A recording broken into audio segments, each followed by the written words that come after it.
As you mentioned, there were teams just a few dozen feet away from where this plane went down. Take a live look at the site of the crash. The plane remains there tonight. It is incredible that this pilot did not hit any homes or any people. This park, Munson Park here in Monroe, sits just feet away from houses, soccer fields, and tennis courts.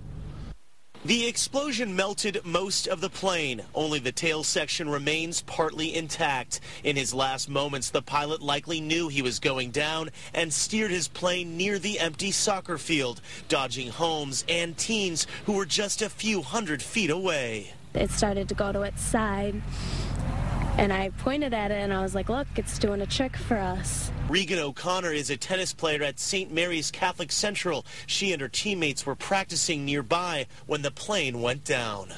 He came around to the outer part of the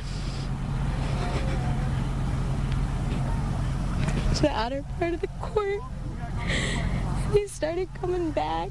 He just crashed. It's like you see in the movies where it's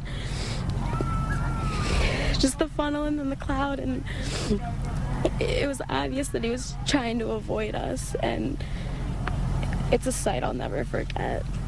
Certainly an emotional and heart-wrenching event for anyone to see. Neighbors whose houses touched the park also watched in horror. I thought it a little bit low to the ground, but I didn't see any problem with it. And a few minutes later, I heard a big backfire.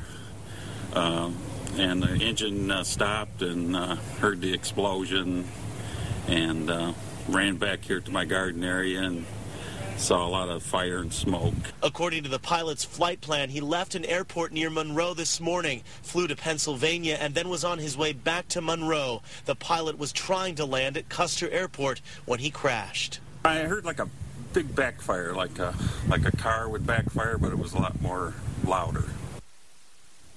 And the plane that was being flown was a single-engine Piper Malibu Mirage. As far as the investigation, the NTSB is handling it in its very early stages right now. No official cause of the crash has been released. Reporting live in Monroe, I'm Tom Wade, Channel 7 Action News. Dave, back to you. Tom, thank you very much. And let's take a closer look now at the plane's flight path for the day. It apparently took off from Toledo Suburban Airport in Lambertville, Michigan, around 8 this morning. The plane then flew to Bedford County, Pennsylvania, before the journey ended in this afternoon in Monroe.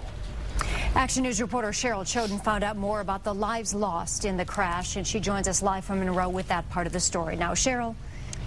Well, Joanne, we believe the man who owned the plane was flying the plane. He was not only a pilot, but a businessman, a dad, a grandfather. Tonight, his family, of course, is devastated. All the families are devastated. Family members gathered tonight at the home of 58-year-old Rick Howell, the pilot of the plane that went down in Munson Park. It was terrible.